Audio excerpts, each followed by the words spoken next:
Marcus Johnson sat quietly at the back of the courtroom. He wore a simple black suit that was a bit old. His hands were folded on his lap as he watched the busy courtroom. People walked back and forth. Lawyers talked to each other. The judge had not come in yet. Two police officers stood by the door. They were both white men. One was tall with red hair. The other was shorter with a big belly. They kept looking at Marcus and laughing. "Look at that guy trying to look important," said the tall officer. He didn't try to keep his voice down. "Yeah, bet he borrowed that suit just for court," said the shorter one. They both laughed again. Marcus heard them, but he didn't react. He stayed calm, his face not showing any feelings. This wasn't new to him. He had faced this kind of behavior many times before. What the officers didn't know was that Marcus Johnson was not just any man in a courtroom. He was Dr. Marcus Johnson, the new head of Homeland Security for the United States. He had been in the job for only 3 months. Marcus was not in court because he was in trouble. He was there as part of a secret plan. He wanted to see how the justice system worked for regular people, especially black people, in small towns. He had heard many reports about unfair treatment. Instead of just reading reports, he wanted to see it himself. Only 2 people in the courtroom knew who Marcus really was: the judge and Marcus's helper, a young woman named Sarah who sat in another part of the room. To everyone else, he was listed as Mr. Johnson, case consultant. The court clerk called out, "All rise." Everyone stood up as Judge William Peters walked in. The judge was an older man with white hair and glasses. He looked around the room and gave a small nod to Marcus. It was so quick that no one else noticed. "Case number 47,289, Taylor versus Westfield Police Department," announced the clerk. This case was about a young black man named James Taylor who said the police had stopped him for no reason and been rough with him. The police said he had been speeding and then resisted them. There was no video of what happened. Marcus opened a small notebook and started writing. He noted how the officers by the door were still looking at him and making jokes. He wrote down their badge numbers. The lawyer for James Taylor stood up. She was a young black woman named Lisa Carter. "Your Honor, my client was driving home from work when he was pulled over. He showed his license and registration right away. He was polite, but the officers pulled him from his car, pushed him down, and handcuffed him, all for a supposed speeding ticket." The police department's lawyer, a man named Richard Wilson, shook his head. "Your Honor, the officers followed proper procedure. Mr. Taylor was aggressive and did not follow commands." As the lawyers argued, Marcus noticed how the judge spoke to each of them. He was more formal with Lisa Carter and interrupted her more often. With Richard Wilson, he was friendly and let him speak longer. The 2 officers by the door were now pointing at Marcus and whispering again. One of them walked over to where Marcus sat. "You working on this case?" the officer asked, looking down at Marcus. "Yes," Marcus said simply, not looking up from his notebook. "Well, you're wasting your time. We know how this will end," the officer said with a smirk. "These complaints against police never go anywhere in this town." Marcus finally looked up at the officer. Their eyes met. Marcus's gaze was steady and calm. Something in his look made the officer feel uncomfortable. The officer stepped back, suddenly not so sure of himself. "We'll see about that," Marcus said quietly, returning to his notes. After the morning session ended, Marcus left the courtroom. He found a quiet bench in the hallway and sat down. As he ate the simple sandwich he had packed, his mind went back to his childhood. Marcus had grown up in a poor area of Detroit.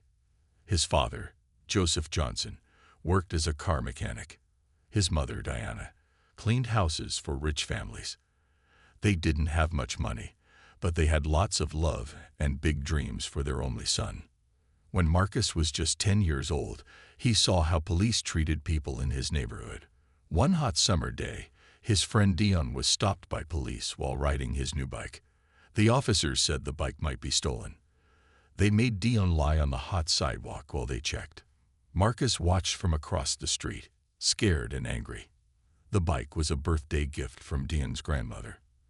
After 20 minutes, the police let Dean go without saying sorry. That night, Marcus told his father what happened. Joseph sat Marcus down at their small kitchen table. "Son, the world isn't always fair," Joseph said in his deep, calm voice. "But you have two choices when faced with unfairness. You can get angry and let it destroy you, or you can use that feeling to fuel change." "How can I change anything, Dad?" young Marcus had asked. "Education," Joseph said, tapping his finger on the table. "They can take many things from you in this life, but not what's in here." He pointed to Marcus's head. "And not what's in here." He pointed to Marcus's heart. From that day on, Marcus studied harder than anyone. He got the best grades in his school.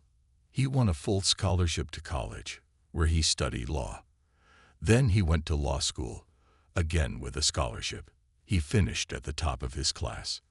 After law school, Marcus became a lawyer who helped people who were treated unfairly. Later, he became a judge. He was known as tough but fair. 3 months ago, the president had asked him to become the head of Homeland Security. Marcus was the first black person to hold this important job. Now, sitting on that courthouse bench, Marcus looked at his watch. He had 10 minutes before the afternoon session started. Sarah, his assistant, came and sat next to him. "How's it going, sir?" she asked quietly. "Just as I expected," Marcus replied. "This town has problems. Did you see how those officers were acting?" Sarah nodded. "Yes, sir." "Should I report them?" Marcus shook his head. "Not yet. I want to see more. This case is important." The case of James Taylor was just like what happened to his friend Dion many years ago. But this time, James Taylor had been hurt. The police claimed he had resisted arrest. James said he had done nothing wrong. Marcus knew that most police officers were good people trying to do a hard job, but he also knew some abused their power. His job now was to find the truth. As Marcus finished his sandwich, the tall officer who had mocked him earlier walked by. The officer stopped and looked at Marcus sitting on the bench. "Court food not good enough for you?" the officer asked with a smirk. Marcus looked up calmly. "I've always preferred simple things." "Well, don't get too comfortable. This case will be over soon, and you can go back to wherever you came from," the officer said. Marcus stood up slowly. Even though he wasn't very tall, something about the way he carried himself made the officer step back. "I'm exactly where I need to be," Marcus said. "And I'll stay until justice is done." The officer's smirk faded. He walked away quickly, trying to look like he wasn't bothered. Sarah smiled. "He has no idea who he's talking to, does he?" "No," Marcus said. "And that's exactly how I want it for now. People show their true selves when they think no one important is watching." The courthouse bell rang, calling everyone back to the courtroom. Marcus straightened his tie and walked back inside, ready for whatever would happen next. The afternoon session of court was about to begin. Marcus sat in the same seat as before. The 2 police officers were back too, standing by the door. They kept looking at Marcus and whispering. 3 days ago, Marcus had been sitting in his big office in Washington, D.C. On his desk was a thick folder. Inside were reports about small towns where black people said police treated them unfairly. One town, Westfield, had many such reports. Marcus had called the town's mayor, but the mayor said there were no problems. "Our police are the best," the mayor had said. "These are just troublemakers making false reports." That night, Marcus couldn't sleep. He thought about what his father had taught him. To really know what's happening, you must see it with your own eyes. So, Marcus made a plan. "I want to go to Westfield myself," he told his team the next morning. Not as the head of Homeland Security, but as a regular person. His team didn't like this idea. "Sir, it could be dangerous," one of them said. "I'll be fine," Marcus had replied. "I'll take Sarah with me, and I'll tell only the judge who I really am. I want to see how the system works when people don't know who I am." Now here he was in the Westfield courthouse, watching as James Taylor's case continued. James Taylor was a young man, about 25 years old. He sat next to his lawyer, Lisa Carter. He looked nervous. His left arm was in a cast. The police officer who had arrested James was now speaking. His name was Officer Mike Bradley. He was one of the officers who had been making fun of Marcus. Mr. Taylor was driving too fast, Officer Bradley said. When I stopped him, he was angry and shouted at me. When I asked him to step out of the car, he tried to hit me. I had to use force to protect myself. Marcus watched Officer Bradley closely. The officer kept touching his collar and looking down. These were signs that he might be lying. James Taylor's lawyer stood up. Your Honor, my client has no history of violence. He works at the town library. He has never been in trouble before. And there's something else. She held up a small piece of paper. This is Mr. Taylor's pay stub from the library. He gets paid just enough to pay rent and buy food. Yet Officer Bradley claims Mr. Taylor was driving a new sports car. How could he afford such a car? Officer Bradley's face turned red. I'm sure it was him. Marcus wrote in his notebook. Something wasn't right here. The judge called for a short break. As people stood up, Marcus's phone buzzed. It was a text from his office in Washington. There was a security problem they needed him to handle. Marcus texted back, "Handle it without me. This is important." As Marcus put his phone away, he felt someone watching him. He looked up to see Officer Bradley staring at his phone. Had the officer seen who was texting him? Marcus walked out to the hallway. He needed to make a private call to Washington. He found a quiet corner and dialed. "This is Johnson," he said quietly. "I need you to send me everything you have on Officer Mike Bradley of the Westfield Police." "Yes, everything."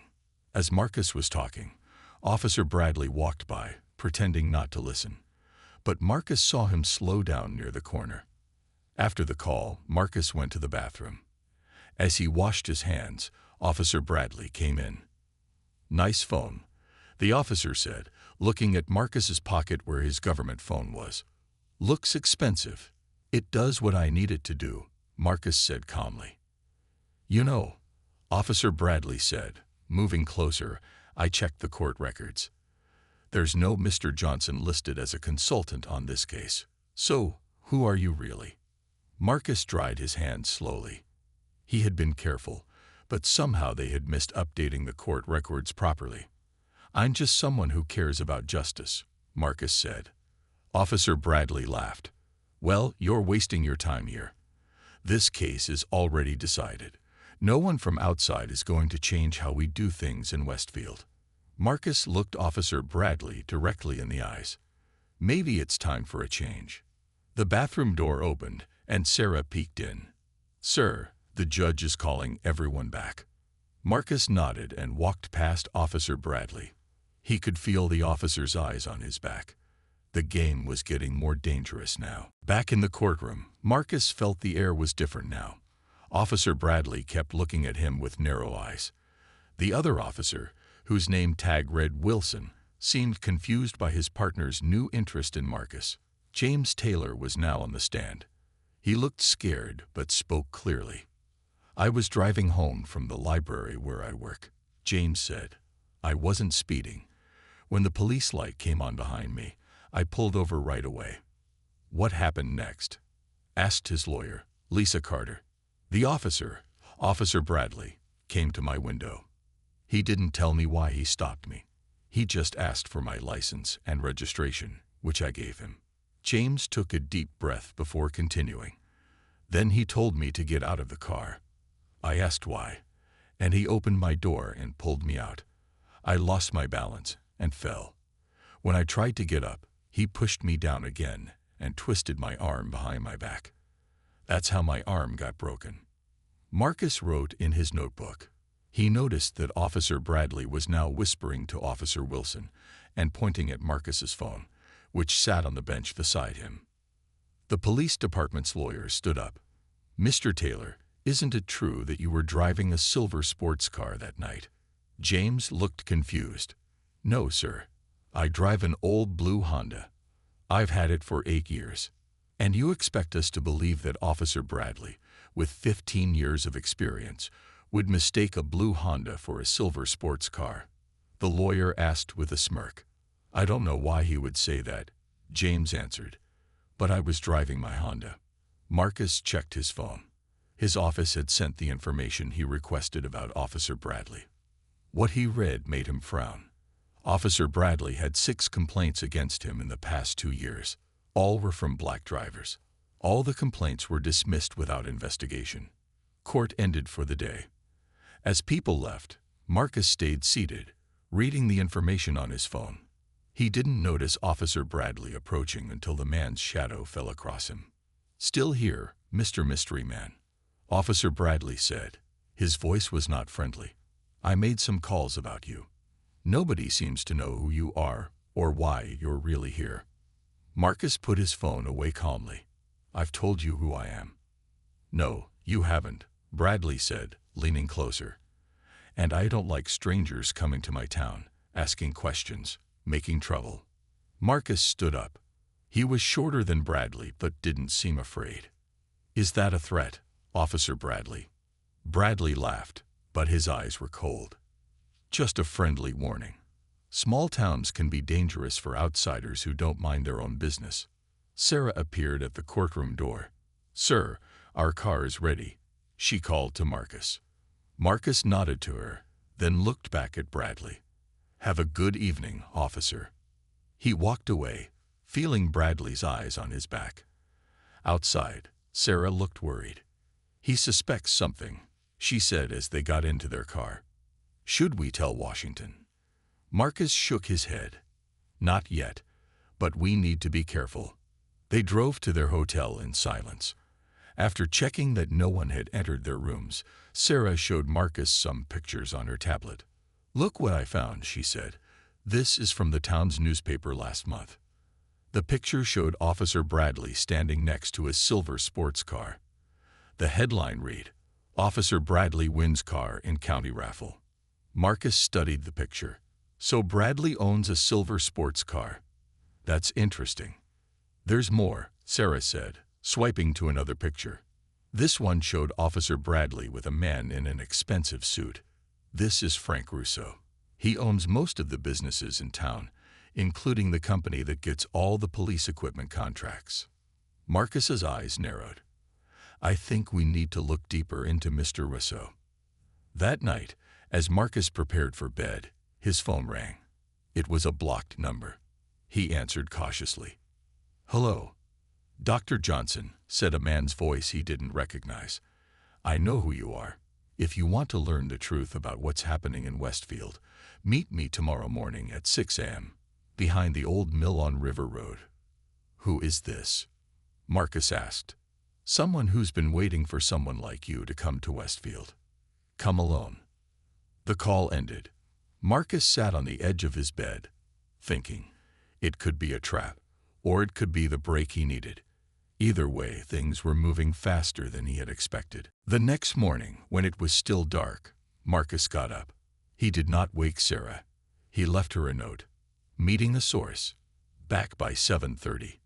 Don't worry. Marcus drove his rental car to the old mill. The sky was just starting to get light. The old mill was a big brick building that had not been used for many years. Tall grass grew around it, and many windows were broken. Marcus parked his car where it could not be seen from the road. He checked his phone. He had a special app that would record everything and send it to his office if he didn't enter a code every 30 minutes. It was a safety measure.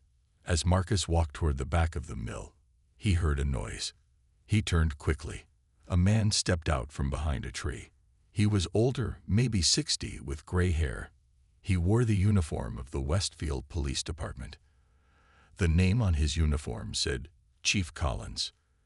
Dr. Johnson, the man said. Thank you for coming.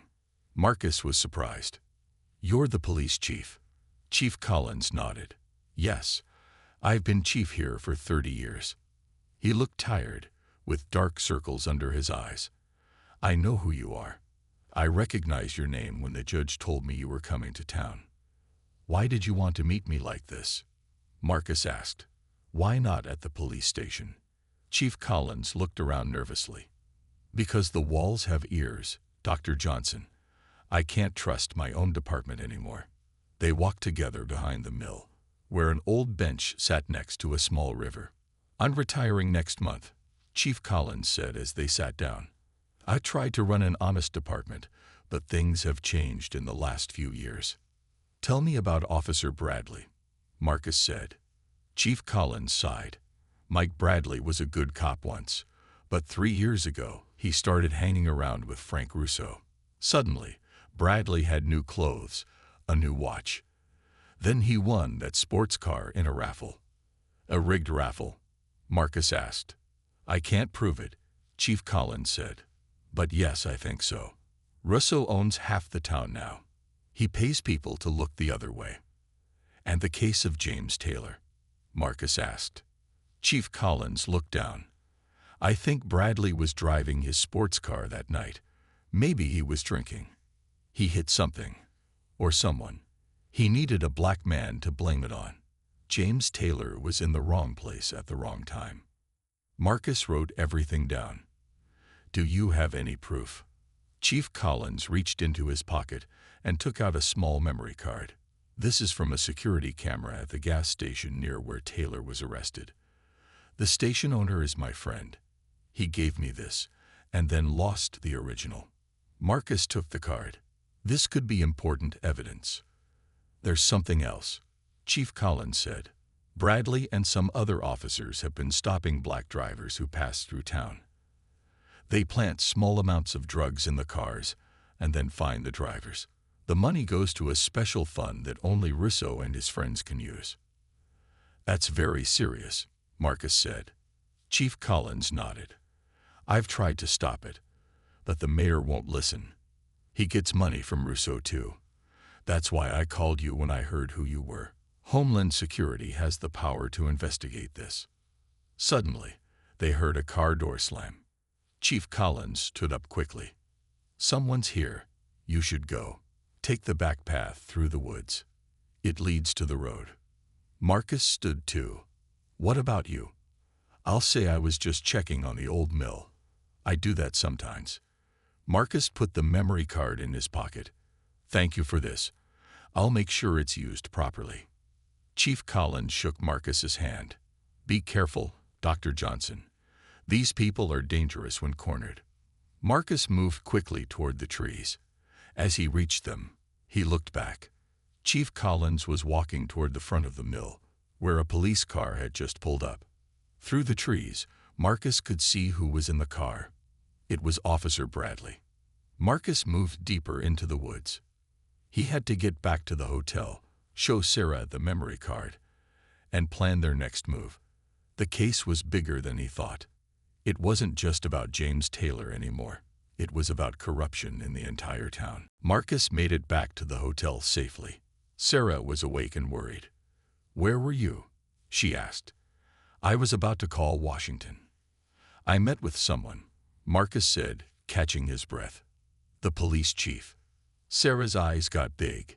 The police chief. Is he part of the problem? No, Marcus said. He's one of the good ones. And he gave me this. Marcus showed her the memory card. They quickly set up Sarah's laptop and put in the card.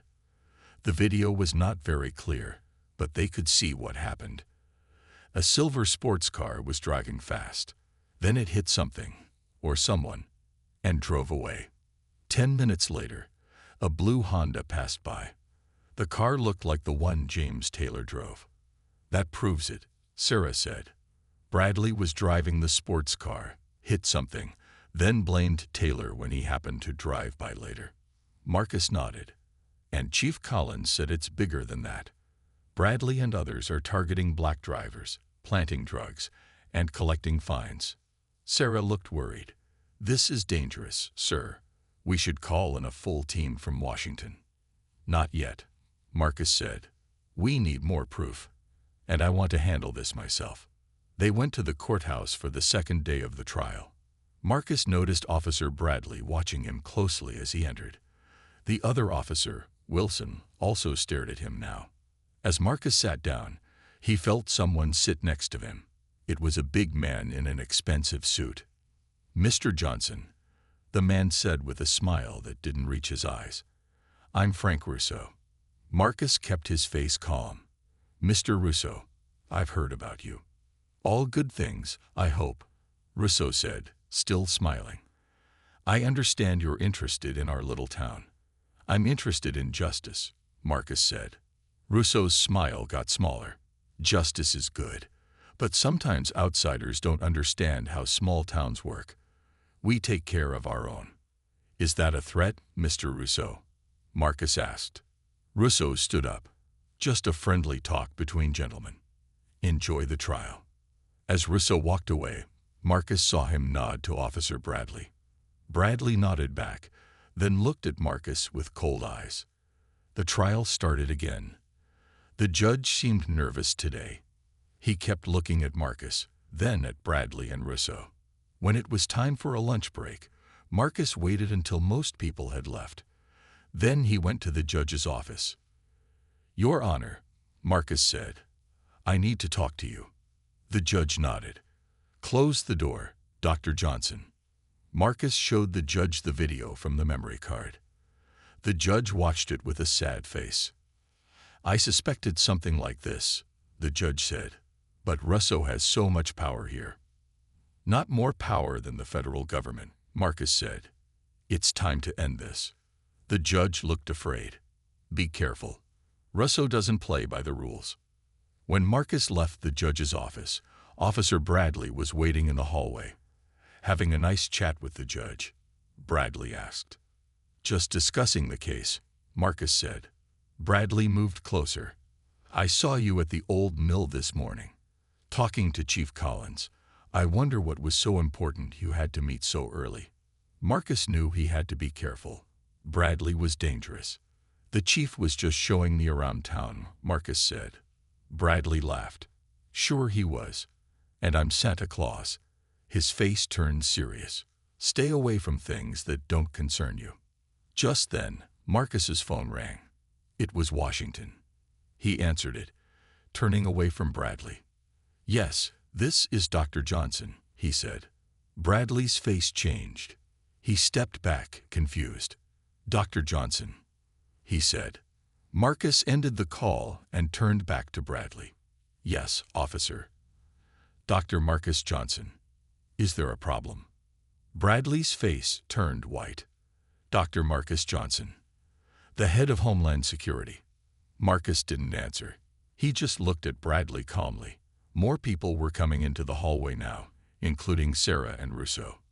"What's going on?" Russo asked, looking at Bradley's shocked face. Bradley pointed at Marcus. He says he's the head of Homeland Security." Russo laughed. "That's ridiculous. This man." He looked at Marcus with scorn. "Prove it." Marcus took out his government ID. "I think it's time we had a proper introduction." The hallway became very quiet. Everyone looked at the ID Marcus held. It clearly showed his picture and name. Dr. Marcus Johnson, head of Homeland Security. Officer Bradley's mouth opened and closed like a fish out of water. His face turned from white to red. Officer Wilson stepped back against the wall, looking like he wanted to disappear. This is some kind of joke," Russo said, but his voice shook a little. "Why would the head of Homeland Security be in our small town?" "Because," Marcus said in a strong, clear voice, "I received many reports about unfair treatment of black people in this town. I decided to see for myself." He looked directly at Bradley. "And I've seen plenty." By now, more people had gathered in the hallway. James Taylor and his lawyer were there. The courthouse workers stopped their work to watch. Even the judge came out of his office. "Sir," Sarah said to Marcus, "Washington is sending a team. They'll be here in 30 minutes. Marcus nodded. He turned to the judge. "Your Honor, I believe we have new evidence that changes everything about the Taylor case." The judge looked nervous but nodded. "We should all go back to the courtroom." As they walked to the courtroom, Officer Bradley tried to slip away. But two men in suits appeared at the courthouse entrance. They were agents from Homeland Security, the first of Marcus's team to arrive. Officer Bradley, one of the agents, said, "Please come with us." In the courtroom, people sat in stunned silence. Marcus stood in front of the judge's bench.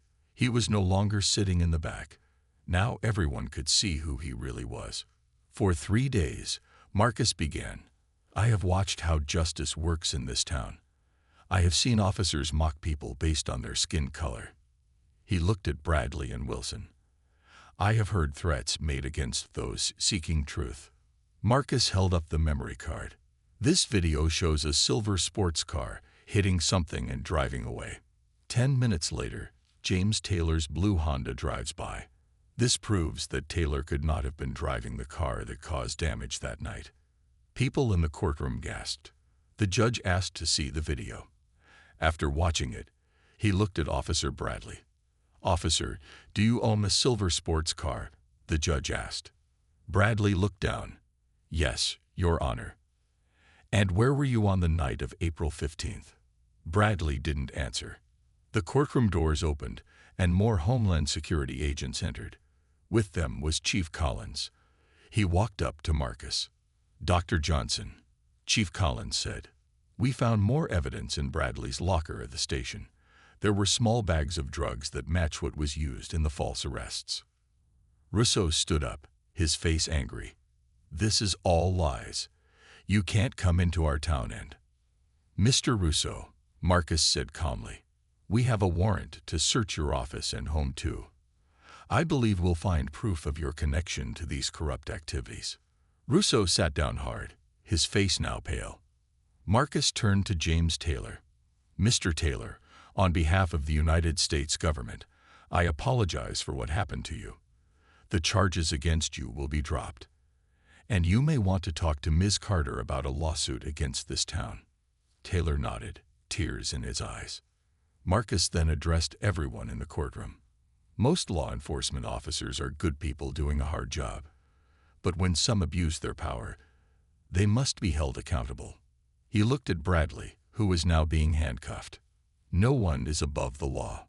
Not local police, not rich businessmen, and not even me." The courthouse was now full of Homeland Security agents. They were collecting evidence and interviewing witnesses. Outside, news vans were arriving. The story was getting out. Sarah came up to Marcus. "Sir, the president is on the phone for you." Marcus nodded and took the phone. As he talked with the president, he watched Officer Bradley being led away. Bradley finally looked at Marcus, and their eyes met. In Bradley's eyes, Marcus saw something he hadn't seen before: shame. Marcus knew this was just the beginning. Cleaning up Westfield would take time. But today, justice had taken a big step forward. 1 week had passed since the big reveal in the Westfield courthouse. The small town was not the same anymore. News vans were still parked on Main Street. People from other towns came to see the place where the head of Homeland Security had gone undercover. Marcus sat in the mayor's office. The old mayor had quit after evidence showed he had taken money from Russo. Now, the town council was meeting to pick a new mayor. "Dr. Johnson," said Mrs. Rivera, the head of the town council, "we can't thank you enough for what you've done for Westfield." Marcus nodded. "I just helped uncover the truth. Now it's up to you to rebuild." The investigation had found more than anyone expected. 10 police officers, including Bradley and Wilson, were arrested. Russo was in jail waiting for trial. His company's record showed years of bribes and illegal deals. Most important, 28 black men and women who had been wrongly arrested had their cases thrown out. Many were planning to sue the town. James Taylor was now a local hero. People had raised money to help him while his arm healed. The library where he worked gave him a promotion. "We'd like to ask for your help with one more thing," Mrs. Rivera said to Marcus. "We need a new police chief. Chief Collins is retiring next week as planned." Marcus thought for a moment. "I might have someone in mind," he said. Later that day, Marcus visited the county jail. Officer Bradley had asked to speak with him. Marcus was curious about what Bradley wanted to say. Bradley looked different now. His uniform was gone, replaced by an orange jail jumpsuit. His confident smile was gone too. "Dr. Johnson," Bradley said, not meeting Marcus's eyes. "Thank you for coming." "What can I do for you, Mr. Bradley?" Marcus asked. He no longer called him officer. Bradley finally looked up. "I wanted to say I'm sorry, not just for what I did to Taylor, but for how I treated you. The things I said. Because of who I turned out to be," Marcus asked. Bradley shook his head. "No, because they were wrong, period. I wouldn't have said those things to a white man, no matter who he was." He sighed. "I've had a lot of time to think in here." Marcus studied Bradley's face. The man seemed truly sorry. "What happened to you, Bradley?" "Chief Collins said you were a good cop once." Bradley looked down at his hands. "I grew up poor. When Russo offered me easy money, I took it. Then one thing led to another. Soon, I was in too deep to get out." "And Taylor? What really happened that night?" Bradley's voice shook. "I was driving fast in my new car. I'd been drinking at Russo's house. I hit a mailbox and panicked. When I saw Taylor's car drive by, He stopped, unable to finish. Marcus nodded. He had guessed most of this already. "I'm facing 10 years, Bradley said. "But that's not why I wanted to see you. I want to make things right. I have information about other towns where Russo has similar operations set up." This got Marcus's attention. "Other towns? How many?" "At least 5, Bradley said. "I have names, dates, everything." Marcus took out his notebook. "Tell me everything." By the time Marcus left the jail, he had 6 pages of notes. Bradley's information could help clean up corruption in many small towns. As Marcus walked to his car, his phone rang. It was the president. "Marcus, great work in Westfield," the president said. "The story is all over the news." "Thank you, sir," Marcus replied. "But there's more work to do. Bradley just gave me information about other towns with similar problems. That's why I'm calling," the president said. "I want you to create a special task force. Focus on police reform in small towns. You've shown this is a real problem." "I'd be honored, sir," Marcus said. As he hung up, Marcus felt hopeful. What happened in Westfield was terrible, but it could lead to good changes across the country. That evening, Marcus met with James Taylor for coffee. Taylor was still getting used to his new fame. "What happens next?" Taylor asked. Marcus smiled. "Next, we make sure what happened to you doesn't happen to anyone else." 1 year later, Marcus stood on a stage in Washington, D.C. Behind him was a large sign that said, "National Police Reform Initiative." In front of him were cameras from all the major news networks. Next to him stood James Taylor, now fully healed and working as the Community Outreach Director for the Westfield Police Department. Today, Marcus said into the microphones, "We are proud to announce that 50 towns across America have joined our police reform program. This program requires body cameras for all officers, community oversight boards, and special training on fair treatment for all people." The crowd clapped. Marcus looked out at the faces. He saw Sarah, now the head of his special task force. He saw Mrs. Rivera, the new mayor of Westfield. And in the back, he saw a face that surprised him. Mike Bradley. Bradley was not in jail anymore. After helping the government with information about corruption in other towns, his sentence had been reduced. He now worked with a group that taught police officers about the dangers of corruption. After the speech, Marcus walked through the crowd, shaking hands. When he reached Bradley, they looked at each other for a moment. "Dr. Johnson," Bradley said, "thank you for inviting me." "Your story is important for others to hear," Marcus said.